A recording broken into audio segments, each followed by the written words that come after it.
Did you know that golf is included in the Olympics since 2016?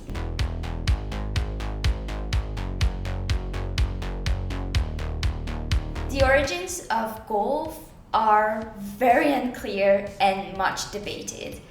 And I mean, like, some people say it comes from Scotland, other people say it comes from China, and most historians say, well, you know what, most countries have an history of a game with a stick and a ball. So it's really hard to say where it comes from. However, it is generally accepted that modern golf developed in Scotland. In 1744, the Honourable Company of Edinburgh Golfers wrote down the first rules of the game, known as the 13 Articles, for their tournament at Leith Links in Edinburgh. And over the next 100 years or so, those 13 rules were adopted by more than 30 clubs. That being said, there wasn't really an attempt to create a standardized set of rules until the Royal and Ancient Golf Club of St. Andrews delivered the first consolidated rules code in 1899. During this same period, the United States Golf Association was formed in New York City. But before organized clubs had been established in North America, in British colonies, settlers carried golf with them.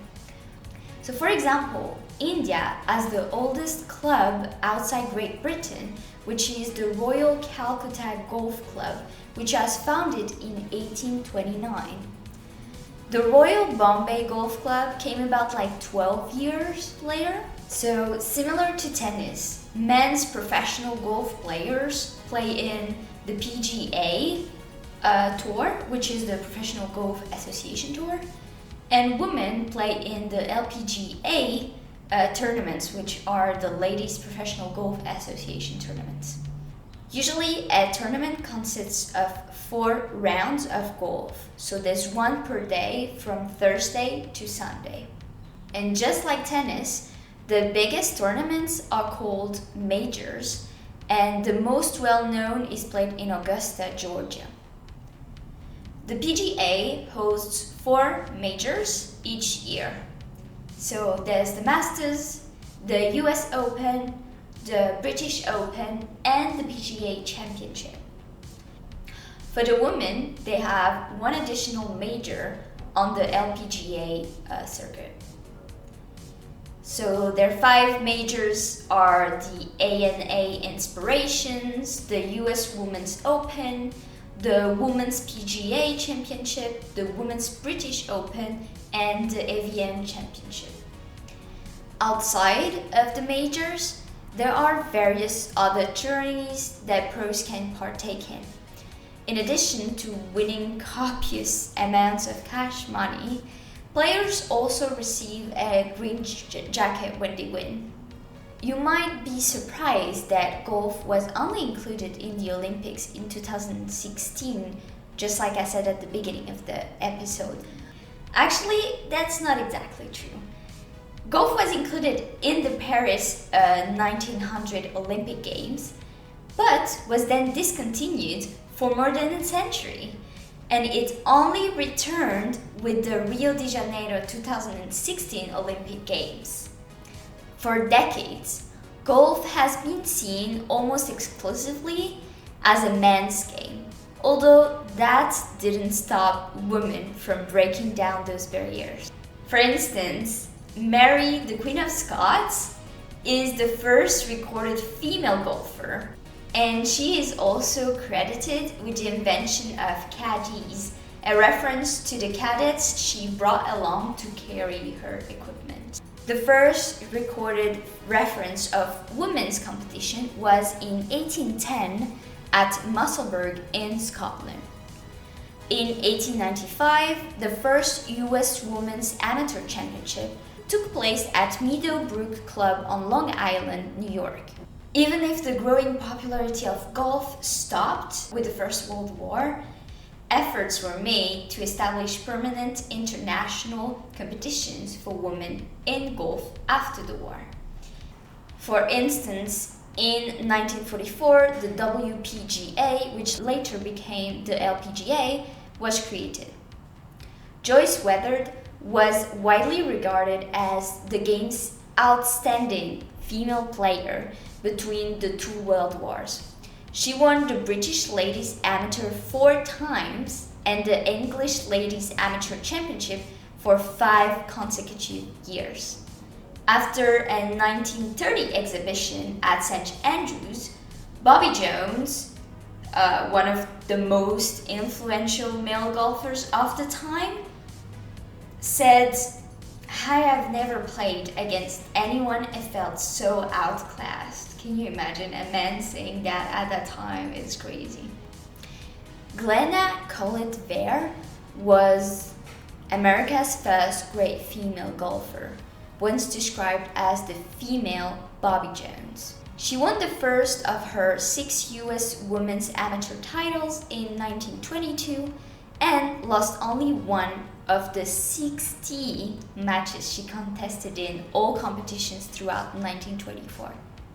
The LPGA actually introduced the Vare Trophy for the season's lowest stroke average in tribute to her in 1953. Now, if you've listened to my episode about tennis, you've heard that name already. But if you haven't, check it out. So the African-American Althea Gibson in 1963 joined the LPGA, breaking the race barrier only 2 years after the PGA officially removed the Caucasian-only clause from their constitution. While she broke course records during individual rounds in several tournaments, Gibson's highest ranking was 27th in 1966. So not only was this woman paving the way for women of color and African American in tennis, she was also doing the same in golf. In the 1977 LPGA Championship, Isako Iguchi, also known as Shako, became not only Japan's first female golfer winning a major championship, but it also made her the first Asian-born player to win a major championship for either men or women. Shako turned pro in 1967, won 69 LPGA of Japan Tour titles, and also the Colgate European Open at Sunningdale, England in 1976. Her feats paved the way for a fellow golfer and World Golf Hall of Fame member, Ayako Okamoto, who won 17 LPGA titles. The Swedish Annika Sorenstam is the LPGA's most prolific winner ever.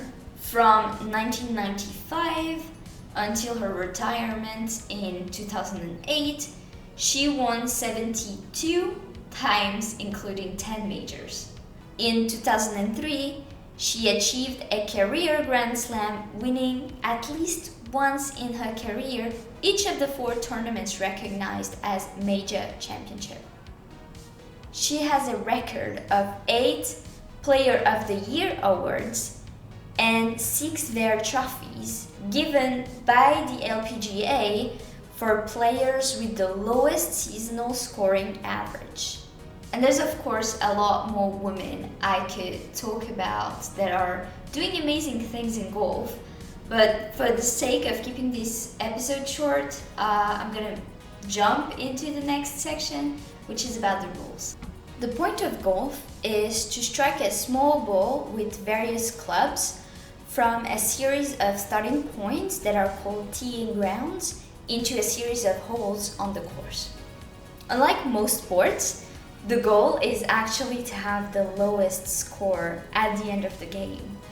By the way, the points are called strokes, so you try to have the lowest strokes According to the rules, a round usually consists of 18 holes, and most golf courses have 18 holes. Some of them have only 9, and so you have to do the course 2 times. Standard 18 holes courses measure from 6,500 to 7,000 yards, which is 5,900 to 6,400 meters. And from the teeing grounds to the holes, usually the distance range between 100 to 600 yards or 90 to 550 meters. A hole-in-one means that the player took just one stroke to get the ball all the way into the hole. Every course has a par, which is defined as the score an expert would be expected to make. And usually a typical championship course has a full par value of 72. And that's all for today. If you found this content interesting and you are on YouTube, please share, like, subscribe to my channel. And if you are on any other podcast platform, feel free to share this episode with your friends and also to follow the podcast. Now that you know about golf, let's keep learning about sports with the Athletes' Voices.